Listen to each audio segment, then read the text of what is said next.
Oke, selamat pagi, selamat siang, selamat sore, dan selamat malam. Kenalin, aku Rivaldi Nugroho dari PJ Akademi Kimia Dasar Asrama ITB. Di sini akan membawakan sedikit materi ya. Kita akan belajar tentang materi dari termodinamika kimia.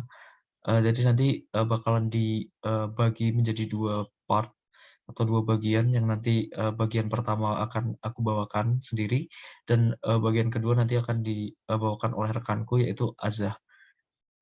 Jadi di sini kita bakal belajar bareng ya tentang termodinamika kimia sebagaimana yang sudah aku sampaikan tadi, dan selamat belajar aja. Izin untuk mematikan video untuk keberjalanan tutorial menjadi eee, lebih lancar lagi. Oke, kita bakal belajar tentang termodinamika kimia. Kita lanjut ke slide berikutnya. Nah, termodinamika itu kajian tentang kimia yang mempelajari tentang perubahan energi, entropi, dan kespontanan suatu proses kimia. Nah, dengan termodinamika ini nantinya suatu reaksi itu dapat diketahui dapat terjadi atau tidak. Nah, gimana cara kita melihat apakah reaksi tersebut dapat berhasil atau tidaknya, yaitu dengan cara kita melihat daripada perubahan energi yang terjadi, apakah dia endotom atau eksotom, dan nantinya bisa dilihat juga dari entropinya, apakah positif atau negatif, dan juga dari kespontanan. Kespontanan itu bisa dilihat dari energi bebas Gibbs-nya. Nah, kita juga nanti akan belajar tentang itu. Oke, kita next. Sedangkan kinetika itu, kalau termodinamika itu tadi ilmu meramal dan dia itu sesuai termodinamika itu lebih, ke, hasilnya aja, kita langsung meninjau hasilnya apakah dia berhasil atau tidak untuk, terjadi reaksi. Nah, kinetika itu lebih ke, eee, proses reaksi yang terjadinya. Nah, dalam kinetika itu nanti bakal dipelajari juga laju reaksi dan lain-lain. Nah, kalau termodinamika lebih ke produk akhirnya aja, gitu. Nah, di sini ada, sistem itu merupakan bagian, semesta yang dipelajari ya. Jadi kalau semisal, eee, kita udah tahu, tentang, sistem dan lingkungan. Nah, sistem itu bagian dari alam semesta yang, diamati atau dipelajari. Nah, lingkungan yang ada di sekitar, eee, sistem, ini kan sistem ya, sistemnya itu yang delta Q, delta W, sama minus delta W. Nah, lingkungan di sekitarnya ini aduh maaf banget ya, lingkungan di sekitarnya ini, daerah di sekitarnya ini yang, dia itu terpengaruh atau memiliki, kontribusi terhadap, eee, hal-hal yang diamati dalam sistem itu dinamakan dengan lingkungan. Oke, kita bakal next, ini pengetahuan dasar aja tentang sistem dan lingkungan yang udah dijelasin juga sebenarnya kalian pasti udah tahu juga. Nah, ada 2 besaran, di termodinamika itu besaran ekstensif sama intensif. Nah, ekstensif itu tidak bergantung sama ekstensif itu yang bergantung sama ukuran, misalnya massa sama volume. Terus, besaran intensif itu, yang tidak tergantung pada ukuran, misalnya temperatur kita kan nggak mungkin tahu tentang besar temperatur itu gimana, kita cuma tahu nilai dari temperatur dalam suatu ruangan itu berapa. Terus rapat massa karena, eee rapat massa itu hanya dipengaruhi oleh, ini ya, oleh temperatur aja. Jadi, ketika diukur pada temperatur yang sama, massa seberapa banyaknya, rapat massanya tetap sama gitu. Jadi dia nggak dipengaruhi sama, ukuran, sama besarannya dalam, catatan temperatur yang sama. Kalau semisal temperatur yang berbeda, maka rapat massanya juga berbeda. Nah, kenapa kok bisa berbeda? Hal ini juga dipengaruhi sama volume. Karena kan, rapat massa itu kan Rho itu sama dengan M/V. Nah, ketika suhu tinggi, dia V-nya akan berubah, otomatis, eee, dan masanya ini yang digunain dia tetap catatannya. Otomatis, rapat masanya dia akan makin mengecil, karena volumenya itu dia akan melebar, mengembang dia kan. Kalau material dikasih sama temperatur, dia bakal mengembang. Nah, dengan catatan pada temperatur yang sama, otomatis, besaran berapapun jumlah massanya, berapapun jumlah ukurannya, dia memiliki rapat massa yang tetap. Misalnya pada air yang memiliki rapat massa selalu 1 dalam suhu kamar, gitu. Oke, kita bakal lanjut. Nah, kita juga akan belajar tentang fungsi keadaan, di mana bergantung pada keadaan awal dan keadaan akhir saja. Ini, dipelajari juga di termodinamika, misalnya pada perubahan temperatur nantinya. Oke, ini merupakan konversi ya, konversi dari, T Celcius atau temperatur Celcius ke Kelvin, jadi tinggal ditambah 273 aja. Oke lanjut, kalor itu, merupakan perbedaan temperatur suhu. Nah di sini nih, kita bakal ada juga tentang, kapasitas panas, yaitu, kita nyatakan dalam C. Nah itu, C ini merupakan, suatu konstanta yang tidak bergantung pada temperatur. Kita asumsiinnya C-nya ini selalu konstan atau tidak bergantung pada temperaturnya. Walaupun pada keadaan, realnya, C ini dipengaruhi oleh temperatur, tapi nanti, untuk, TBB ini, eee, masih diasumsiin kalau C-nya itu selalu konstan, gitu. Nah, kalor itu sama dengan, C atau kapasitas panas dikalikan dengan perubahan temperaturnya, nah atau DT. Oke, ini juga kalian, rumus yang akan dipakai juga ini. Mungkin kalian juga udah pernah lihat rumus ini di SMA ya. Nah, kemudian kita juga udah tahu, ada beberapa rumus, kerja ya, definisi kerja itu, memiliki banyak bentuk, seperti di kerja listrik itu W sama dengan E kali I kali T. Nah, E kali I itu sama aja kayak, apa ini, E kali I itu sama aja kayak daya ya, kalau kalian tahu. P sama dengan V kali I gitu kan. Nah, kan, kalian juga udah tahu nih kalau kerja listrik itu kan rumusnya juga kalau SMA dulu kan W sama dengan V kali I kali T. Nah, kalau di kerja mekanik dia rumusnya perpindahan gaya dikalikan sama, jarak perpindahannya. Kalau elektrokimia nantinya, ini penting banget karena ini yang bakal digunain di, termodinamika ini yaitu W sama dengan minus NF kali E. Ini nanti juga bisa digunakan buat cari potensial, eee, elektrik dari masing-masing, senyawa gitu. Bentuk umumnya ini W sama dengan F kali dx, itu. Yang perlu digarisbawahi yang ini ya teman-teman ya, W sama dengan minus NF kali E. Karena kita bakal pakai rumus itu di termodinamika ini. Lebih banyak gitu. Nah untuk, kerja ekspansi dan kerja satunya kompresi ya, itu menggunakan, hubungan dari P, V kerja. Nah, kalau kalau, di sini kan ada suatu material ya, ada suatu campuran di mana, dia itu rumusnya, anggaplah dia VI ya, di sini VI, otomatis ketika dia ditekan ke sini, otomatis dia akan terkompresi. Nah, ketika dia terkompresi ini, dia ada perbedaan perbedaan, volume dong. Nah, perbedaan volume ini dia dinyatakan dalam, A kali delta H. A itu apa? A itu, luas permukaan daripada lingkaran, yaitu, eee, kok nggak bisa ya? A itu sama aja kayak pi R kuadrat. Dia kan luas, ininya berbentuk lingkaran kan, jadi dia pi R kuadrat. Nah, dikali sama H-nya, ini jadinya, nanti bisa dapat volume dari, perubahan volume yang terjadi gitu. Masih aman ya sampai sekarang? Oke lanjut, ini cuma konsensus aja. Konsensusnya, kita sepakati di sini kalau semisal, dia panas, dia dikenai kerja dia plus delta W atau plus kerjanya positif ketika dia dikenai gaya, ketika dia melakukan kerja dia otomatis bernilai negatif, dan ketika kalor keluar dia otomatis mengalami pengurangan daripada kalor, dan ketika kalor masuk dia mengalami penambahan kalor. Nah, eee untuk closed system juga sama ya seperti itu ya.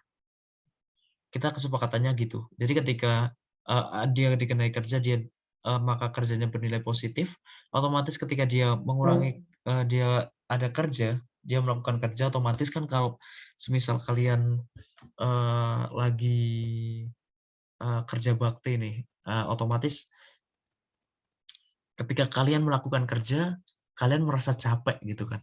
Kalian merasa capek, karena kalian, berkurang nih, buat, minus delta W-nya. Karena berkeringat dan lain-lain, otomatis dia, kerjanya itu minus minus delta W. Nah, ketika kalian, misal, kalian, eee, apa ya, digendong sama temen gitu.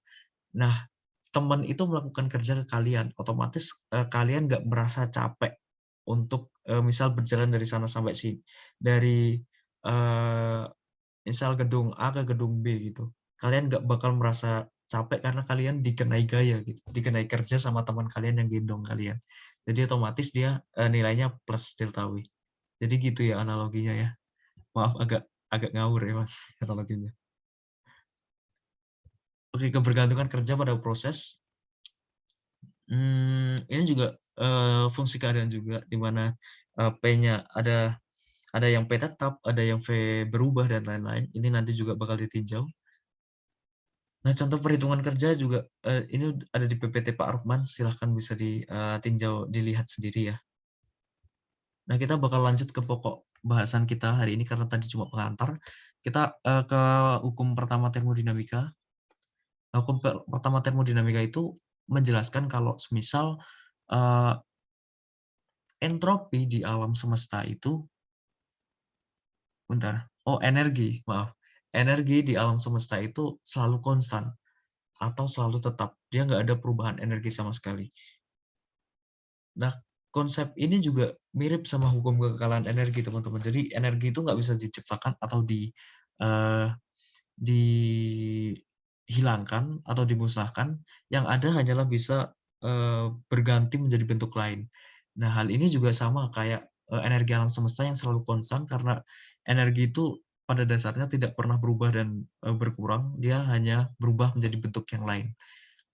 Nah, energi alam semesta itu sama aja kayak energi sistem, energi yang kita tinjau dalam suatu sistem, ditambah sama energi lingkungan, itu sama dengan nol, di mana kita juga menyimpulkan kalau semisal perubahan energi sistem itu sama aja kayak perubahan energi lingkungan. Artinya, ketika, panas, maaf, ketika energi sistem, ini berkurang, otomatis dia akan mengalir atau dia akan diterima sebagai, energi lingkungannya. Jadi dia hanya kayak serah terima energi aja gitu, serah terima, energi. Energi sistem berkurang, dia akan diterima di, energi lingkungan. Ketika energi lingkungan berkurang, dia akan diubah menjadi energi di sistemnya, gitu. Jadi cuma bolak-balik aja. Oke, kita bakal lanjut. Ini konsep kekayaan energi. Nah, tendensi ke keadaan energi terendah. Eee, ada kecenderungan buat, setiap, senyawa atau setiap reaksi itu, bergerak menuju ke keadaan yang, energi terendahnya. Nah, hal ini juga terjadi pada, C8H8 atau isoktana dengan, 12,5 O8 atau harusnya 12,5 O2 ya. Maaf agak, salah cetak ini. Harusnya ini O2 bukan O8. Eee, itu nilainya energinya itu lebih tinggi ketimbang produknya. Jadi dia memiliki tendensi ke arah, keadaan yang lebih rendahnya, gitu. Oke, kita lanjut. Nah, perubahan energi sistem itu bisa dinyatakan, dalam, bentuk, Q plus W, di mana Q itu merupakan kalor dan W itu adalah kerja yang dilakukan.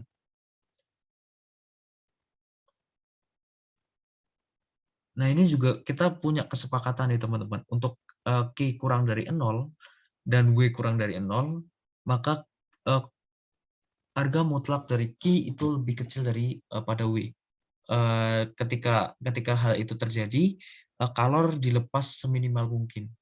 Nah, ketika Q lebih dari 0 dan W kurang dari 0, otomatis Qi diserap.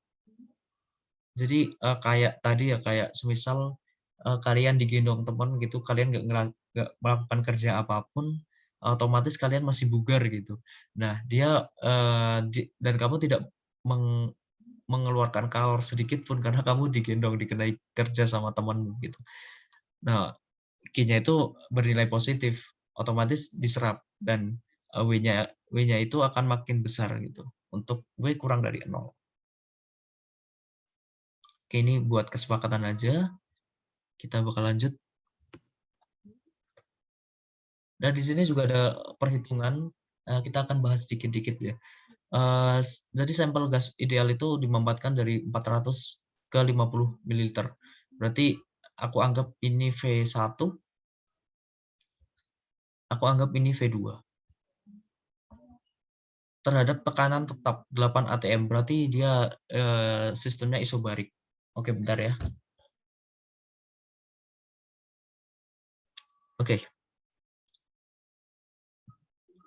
Nah, pada saat yang sama energi sebesar 140 Joule itu ditransfer dari gas ke lingkungan sebagai kalor. Nah, berapa perubahan energi atau delta E dalam Joule? Berarti pada saat yang sama energi ditransfer. Energi sebesar 140 Joule ditransfer, berarti otomatis dia negatif kan, karena dia keluar dari sistemnya. Energi di dalam sistemnya itu berkurang, otomatis dia bernilai minus. Dan di sini diketahui kita disuruh buat nyari delta E-nya.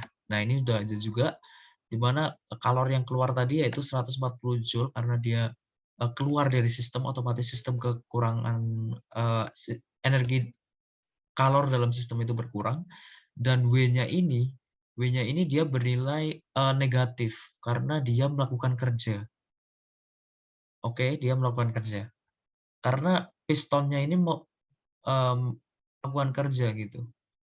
Jadi minus P dikali sama delta V-nya. Nah, di sini juga kalian udah diketahui kalau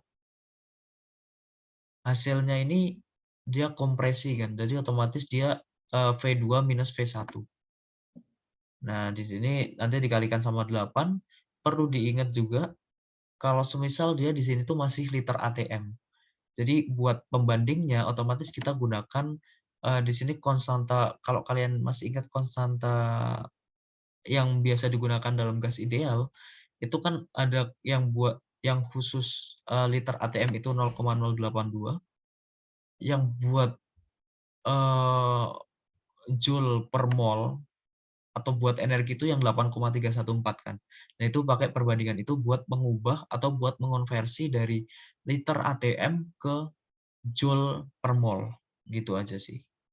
Ini buat faktor konversi aja. Jadi kalau misal bingung, ini merupakan faktor buat konversi dari liter ATM ke joule per mol aja. Oke, gitu ya. Oke, kita bakal lanjut.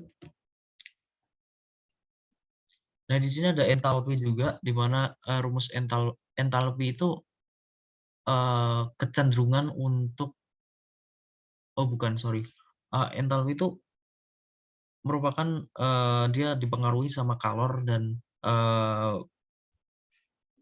kerja juga. Nah, aduh, bentar. Delta E sama dengan Q minus P kali delta V.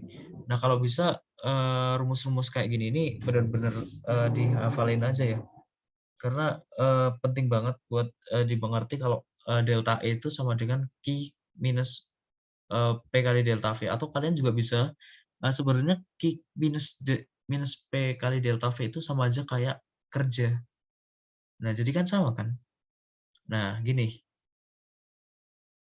Delta E sama dengan Q minus P kali delta V, di mana P kali delta V ini itu merupakan kerja yang dilakukan sama sistemnya ke lingkungannya.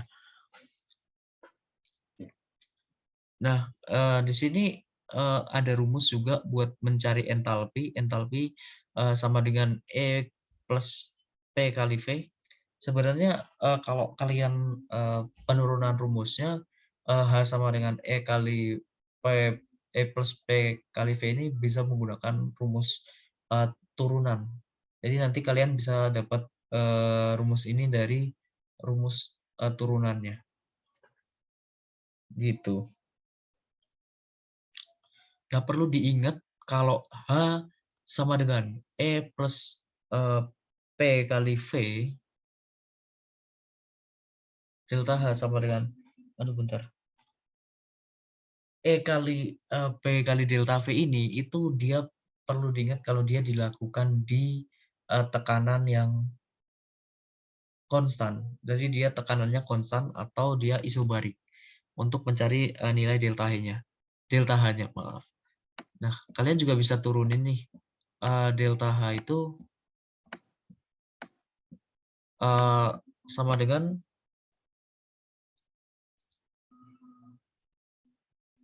bentar, ini kayaknya terlalu advance.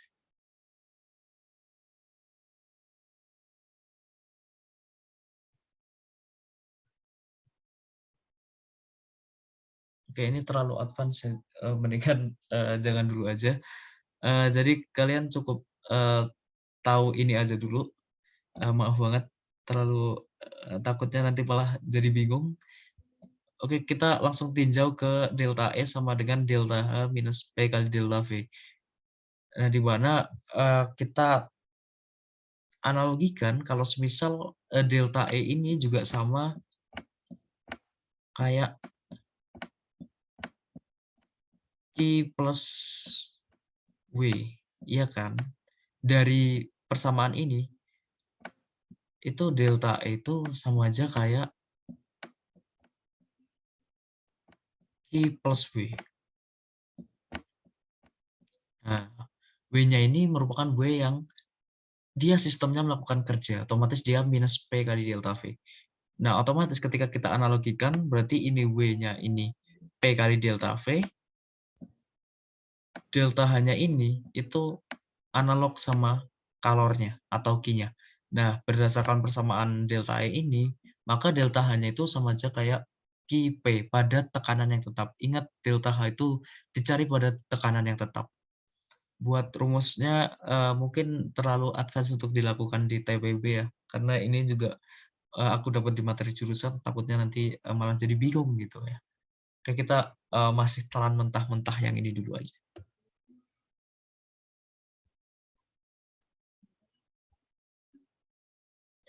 Nah, terus di sini ada contoh perhitungan di mana kalian bisa tinjau sendiri ya kalau delta E itu sama aja kayak minus P kali delta V, di mana delta H-nya itu dia 6,01 kilojoule, perlu diubah jadi joule dulu karena kita mau nyatakan dalam joule per mol. Kita nyatakan dalam joule, maaf, bukan joule per mol. Terus volume molar air dan es itu masing-masing 0,197 sama 0,018.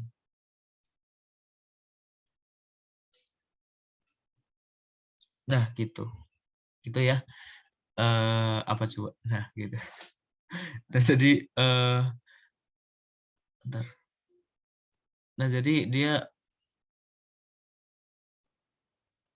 dia itu digunakan untuk fusi untuk es. Jadi dia fusi itu untuk melelehkan gitu, untuk melelehkan 1 mol es. Jadi diperlukan suhu 6,01 kilo 6.010 joule.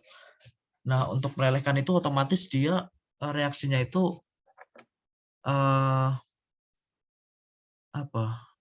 Endoterm kan, karena dia membutuhkan panas untuk meleleh. Untuk membutuhkan kalor untuk meleleh. Jadi dia otomatis dia reaksi berlangsung secara endoterm. Nah, otomatis karena dia berada pada tekanan yang tetap, dia langsung bisa menggunakan rumus delta E sama dengan delta H plus minus P kali delta V. Ingat, delta H ini digunakan untuk tekanan tetap aja. Tekanan yang tidak tetap itu nggak bisa digunakan untuk delta H-nya. Oke.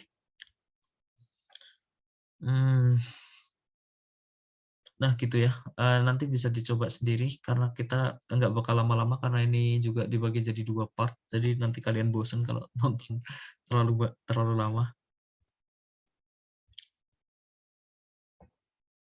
Nah, hubungan delta H sama delta E itu udah diketahui tadi ya, kalau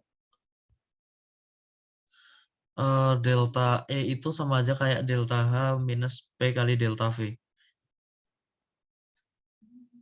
Ini hubungannya.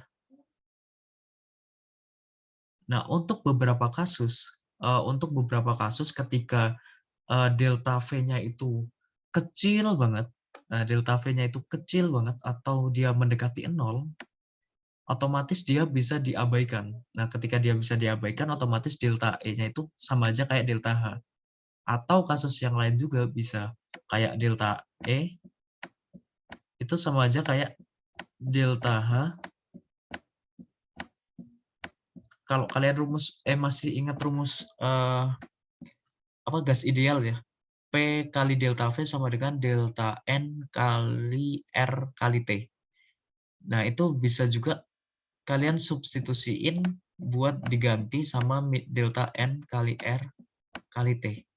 Nah, ketika dia tidak terjadi perubahan mol sama sekali antara produk mol akhir dan awal gas. Kenapa kok harus gas? Karena yang bisa melakukan kerja ekspansi sama kompresi itu cuma gas. Mungkin nanti bisa dikoreksi ya teman-teman ya. Kalau semisal ada kesalahan, selalu banget buat dikoreksi. Delta itu sama dengan delta H minus delta N kali R kali T. Nah, di mana delta N-nya itu ketika dia nggak terjadi perubahan mol akhir dan awal gas itu berarti dia delta N-nya itu sama dengan 0. Nah, delta E-nya itu juga sama dengan delta H-nya. Itu. Oke, kita bakal lanjut. Buat contoh perhitungan, di sini ada beberapa soal, silahkan bisa kalian coba sendiri. Oke, kita bakal cepat aja karena ini masih slide 23, 24. Oke, soal konsep ini juga kalian bisa coba sendiri. Soal konsep ini aku lewatin karena mungkin nanti bakal dibahas sama teman-teman yang lain. Terus di sini kita bakal lanjut ke hukum kedua termodinamika. Nah, hukum kedua termodinamika itu ngomongin apa sih gitu kan? Di sini kita bakal ngomongin tentang entropi. Entropi itu kecenderungan untuk uh, bergerak acak gitu. Misal bisa dianalogikan ketika uh, kamar kalian rapi gitu. Otomatis ketika awalnya rapi, terus teman kalian yang agak rusuh datang, itu kecenderungan untuk acak-acakan lagi itu lebih besar ketimbang kalian ada di situ sendiri gitu. Nah, sama juga entropi gitu. Entropi itu ketika kasus dia itu partikel mau bergerak acak gitu. Potensinya itu makin gede ketika dia berbentuk gas karena dia lebih lebih bisa bergerak kemana-mana ketimbang dia berbentuk solid. Jadi ketika dia berbentuk gas, dia lebih bisa bergerak kemana-mana, otomatis entropinya untuk bergerak acak itu lebih besar ketimbang dalam bentuk solidnya. Analoginya sama kayak tadi juga, sama kayak ketika kalian udah rapi-rapi nih di kamar, terus tiba-tiba teman kalian yang nggak rusuh datang, terus kecenderungan buat uh, bereaksi, buat bergerak acak barang-barang kalian di kamar untuk diberantakin sama teman kalian itu lebih gede ketimbang kalau kamar kalian udah acak-acakan gitu. Analoginya gitu. Nah, entropi itu begini bisa dinyatakan dalam ini juga. Nah, perlu diingat juga di sini kesepakatannya entropi pada bentuk gas itu lebih gede daripada dalam bentuk solid dan liquid karena kecenderungan partikelnya buat bergerak itu lebih gede ketimbang solid dan fase liquid. Nah, perubahan wujud zat dari padat ke cair ke gas itu akan menaikkan entropi sehingga delta S-nya itu akan bernilai positif atau delta S sama dengan delta S lebih dari 0. Begitupun kebalikannya kalau semisal gas ke cair ke padat otomatis dia makin bergeraknya itu makin kecil. Nah, otomatis ketika bergerak makin kecil kemampuan untuk bergerak acaknya juga makin kecil kan. Nah, otomatis dia entropinya akan bernilai negatif atau delta S kurang dari 0.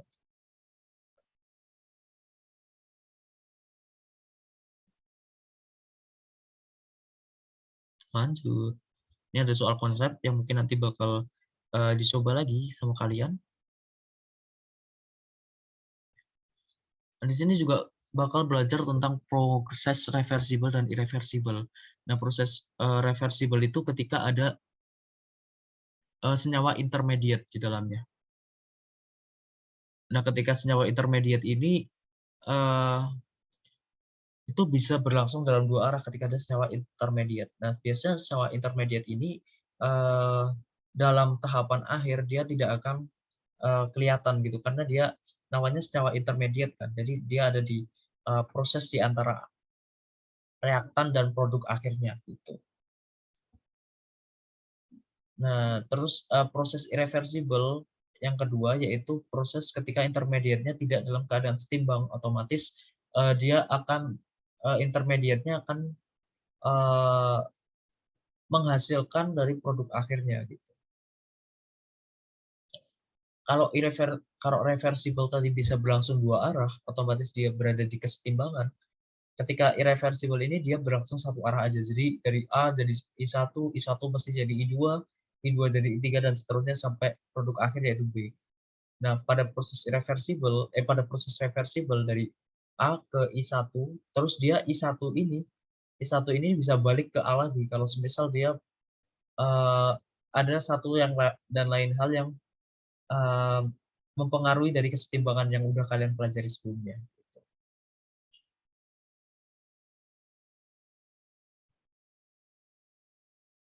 Kita bakal lanjut.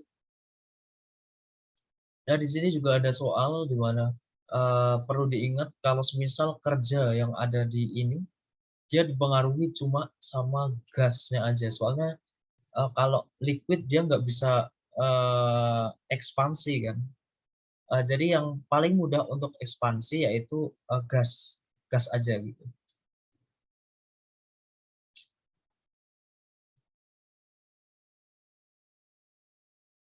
Nah, ini juga bisa dilihat sendiri di kalian di PPT-nya Pak Rukman. Sebenarnya kalau semisal PPT Pak Rukman ini sebenarnya sifatnya cukup buat kalian. Tapi kalau kalian mau eksplor lebih lanjut bisa dibaca juga di Brady. Itu lebih kalau kalian bentar aku izin charger.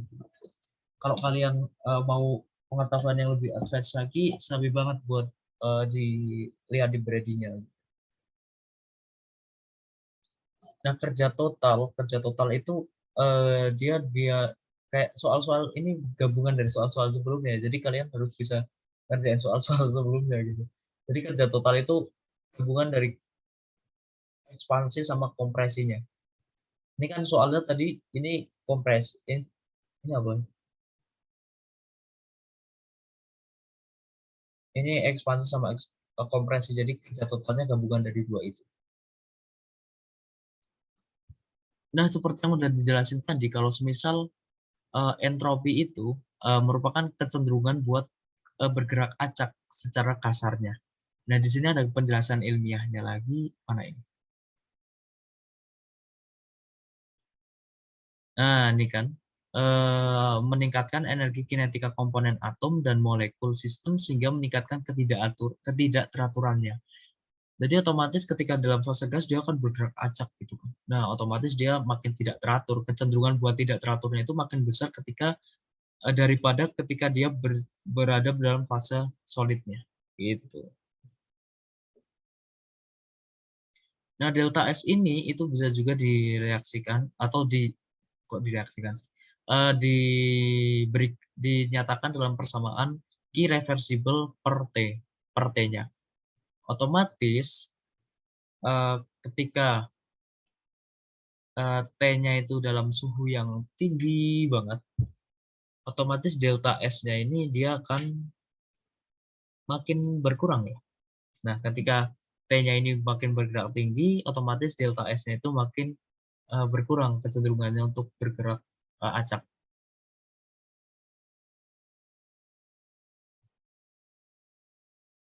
Kita bentar lagi karena nanti bakal dijelasin lagi sama temanku Azza. Jadi kalian bisa tanya-tanya aja ke Azza ya. Oke, ini juga buat nentuin entropi kalian bisa coba sendiri. Di sini ada contoh perhitungannya. Nah, di sini mungkin terakhir ya, bentar. Bentar aku cek dulu. Oh, ada satu lagi. Jadi, kayak yang udah dijelasin tadi di awal-awal, kalau delta itu sama aja kayak Q reversible ditambah sama W reversible pada proses yang reversible. Perlu diingat, ini untuk proses reversible. Nah, sesuai sama definisi, kalau Q reversible itu sama aja kayak T kali delta S. Nah, delta E itu berarti bisa dinyatakan dalam T kali delta S ditambah sama W reversible.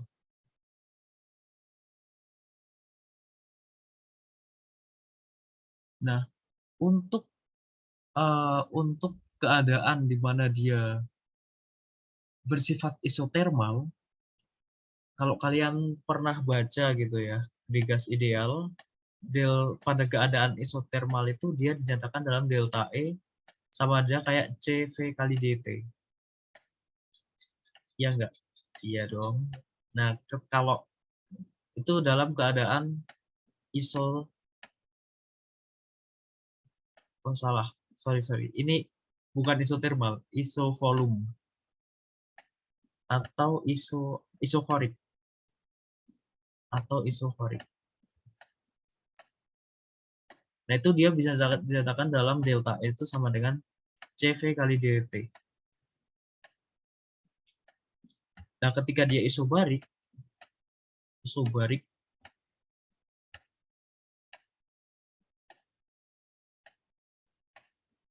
isobarik dia bisa dinyatakan dalam delta H sama delta H sama dengan CPDT. Kalian masih ingat ini dong, tentu dong. Nah, di SMA mungkin kalian bakal tahu rumus ini enggak uh, maksudnya familiar gitu dengan rumus ini.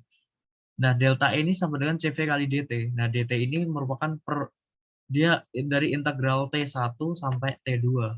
Nah, ketika dia nggak terjadi perubahan temperatur sama sekali, otomatis dia nggak terjadi perubahan temperatur dong. Nah, otomatis delta E-nya itu sama dengan 0 karena dia nggak terjadi perubahan temperatur atau DT-nya ini itu sama dengan 0. Nah, pada keadaan isotermal, perubahan energi dalamnya itu delta E sama dengan 0. Dari sini ya, dari sini. Aduh, maaf.